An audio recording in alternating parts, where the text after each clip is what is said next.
Hello everybody, my name is Kirsty Koevort and I will be presenting on gender equity in politics. I will explore gender representation in politics and whether gender equity should be achieved through the use of quotas. Specific topic areas I would like to focus on are gender representation in politics in Australia. Secondly, I will explore whether gender inequality is a human rights issue. Following this, I will discuss the use of quotas to balance inequity. I would like to start this discussion by first watching a short video of Tony Abbott, the new Prime Minister of Australia, talking about the gender disparity in his cabinet. I'm obviously disappointed that there aren't more women in cabinet. If Sophie Mirabella had been clearly ahead in Dyke, Sophie would be in the cabinet. So plainly, I am disappointed that there are not at least two women in the cabinet.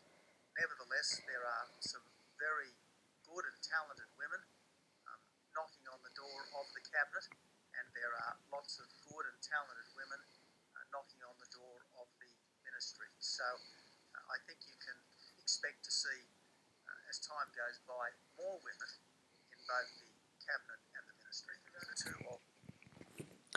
So while Mr Abbott states that he is disappointed that there are not more women in the cabinet, he doesn't acknowledge that this is a problem or that he hopes to achieve an equal representation.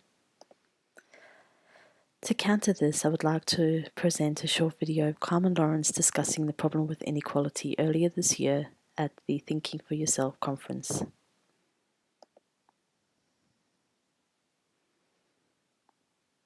I started talking about inequality, certainly not alone in this, but about 15 years ago. And most of the discussion at that time was about inequality that took the form of a failure to have equality before the law, or equality of political power, or access to various of society's goods and services, of discrimination of various kinds against minorities and indeed majorities.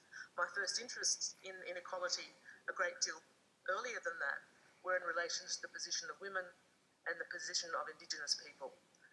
All of those, I think, remain significant problems. But in many ways, although we have at least tried in various ways to reduce those inequalities and discriminations, it's still pretty clear that ours, despite our rhetoric, is a society where a lot of inequality is tolerated.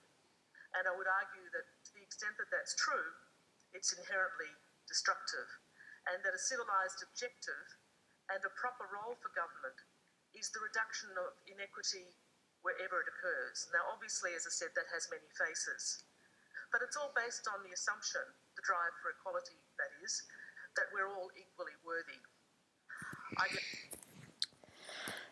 I will now move on to discuss statistics relating to women in Parliament.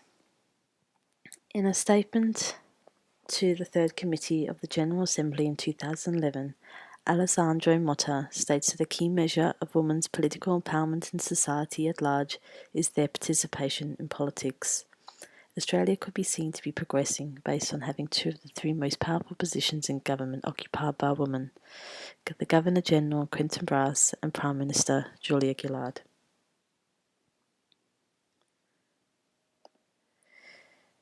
However, as of January 2012, less than one-third of all federal parliamentarians across Australia were women. In federal government, 7 ministers, including the Prime Minister, were women, compared with 23 ministers who were men. With 50% of Australia's population women, it appears that they are underrepresented in Australian politics.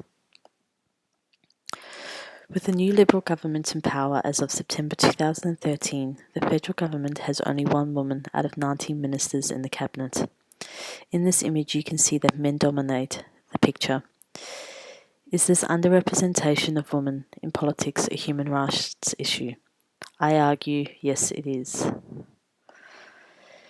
According to the United Nations, women and men should participate equally in the decision-making processes of Parliament, and the Australian Human Rights Commission says that one of their 5 key priority areas to achieving gender equality is women in leadership. This is a human rights issue. Australia ratified the Convention on the Elimination of All Forms of Discrimination Against Women on the 28th of July 1983. The Convention defines discrimination against women as any distinction, exclusion, or restriction made on the basis of sex which has the effect or purpose of impairing or nullifying the recognition, enjoyment, or exercise by women, irrespective of their marital status, on a basis of equality of men and women, of human rights and fundamental freedoms in the political, economic, social, cultural, civil, or any other field. By accepting the Convention, states commit themselves to undertake a series of measures to end discrimination against women in all forms, including to incorporate the principle of equality of men and women in their legal system, abolish all discriminatory laws and adopt appropriate ones prohibiting discrimination against women, to establish tribunals and other public institutions to ensure the effective protection of women against discrimination, and to ensure elimination of all acts of discrimination against women by persons, organisations, or enterprises. Articles from the Convention that are particularly relevant to this issue include Article 1, 2D, 2E, 3, and 7B. I would like to place emphasis on Article 7B. State parties shall take all appropriate measures to eliminate discrimination against women in the political and public life of the country, and in particular shall ensure to women, on equal terms with men, the right to participate in the formulation of government policies and the implementation thereof, and to hold public office and perform all public functions at all levels of government. So although women have the right to participate in government policy and the government, they are underrepresented, and this is a human rights issue as I see it. The Workplace Gender Equality Act of 2012 enables the enforcement of CEDAW and measures its success. The legislation aims to improve and promote equality for both women and men in the workplace. Women and men may enter the workforce at similar levels with similar qualifications and career aspirations. However, barriers such as family and household responsibilities, lack of confidence, and unconscious bias may impede a woman's career path. Women on average spend more time a day on family responsibilities than men, even though both are working full-time. Women may not seek promotion because of family responsibilities and a lack of family-friendly and flexible work environments. Women are often less likely to put their hand up for promotion or self-promote compared to men. Men often employ other men. This may not be intentional, but more unconscious due to having more experience dealing with men, having worked with men, and tend to employ men because they feel more comfortable. Women may tend not to seek to apply for senior roles due to this unconscious barrier and male dominance in senior roles. In addition to this, prior to 1966, women were forced to resign once they were married. While this is no longer in effect, many women have been inhibited from progressing in their careers, and the repercussions of this could be still rippling through. Thankfully, this barrier no longer exists, but it takes time to turn around these ideologies that women are capable of making decisions in politics, being more than a wife, or having a voice. Women have had to try to play catch-up after many years of being pushed to the periphery. So although the Gender Equality Act exists and there's public support for more women in senior leadership roles, progress over the last 10 years has been slow. One way to acknowledge these barriers to progress and address inequity is to use quotas. The quota system places the burden of recruitment not on the individual applying for the position, but on the recruitment process. According to Goodvick, gender quotas are a popular measure that aim to increase the number of women in politics. Dalarap explains that quota systems aim at ensuring that women constitute at least a critical minority of 30 or 40%. If the leading party in a country uses a quota, this may have a significant impact on the overall rate of female representation. Australia does not Australia currently has a voluntary political party quotas, but no legislated quota system. Balancing equity can take some time, as based on progress to date, it has been quite slow. One of the inhibiting factors to equality for people is isolation and lack of people like them in roles they seek to attain. Quotas allow greater opportunity to break the normalisation of a massive skew in favour of men. Quotas are controversial, and arguments have been set for and against the introduction of them, especially as a means to increase the political presence of women.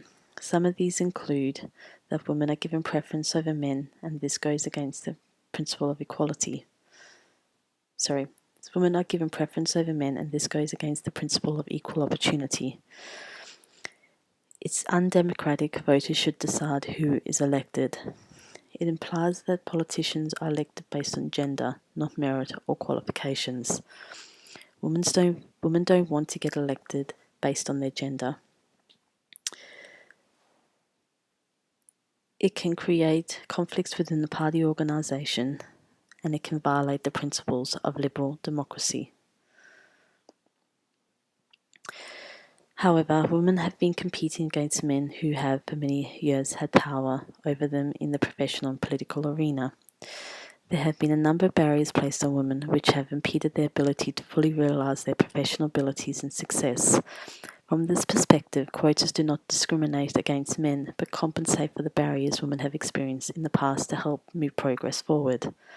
Quotas speed up the process and bring things into balance quicker. Specific pros to quotas include compensation for barriers that prevent women from political positions, increasing the number of women and lessening the stress associated with the token woman. Women should have the right as citizens to equal representation. A woman's perspective is needed in politics. An election is about representation, not educational qualifications. Women are just as qualified as men. Political parties control nominations, not voters. So quotas are not violating voters' rights, and conflicts around quotas are temporary. Quotas make the nomination process more transparent and formalised in a democracy. As well as the pros to quotas, increasing the representation of women, there are a number of benefits to encouraging and implementing women to seek these positions, including the fact that women introduce new ideas, decision-making and communication styles. They have an understanding of women's issues. They increase the talent pool. They are role models, and they require representation in the decision-making process. So, as stated earlier, women have had to try play catch-up after many years of being pushed to periphery. There have been a number of barriers placed on women which have impeded their ability to fully realise their professional abilities and success.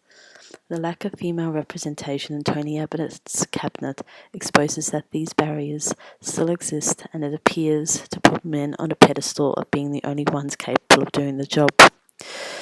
So in conclusion, this is a human rights issue. Australia is a party to the Convention on the Elimination of All Forms of Discrimination against Women.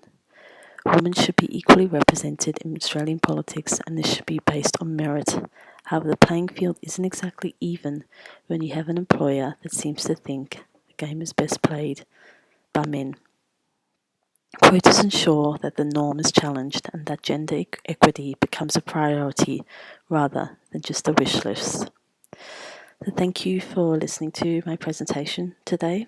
I hope that it has been informative, and if you have any questions, I'd love to hear them.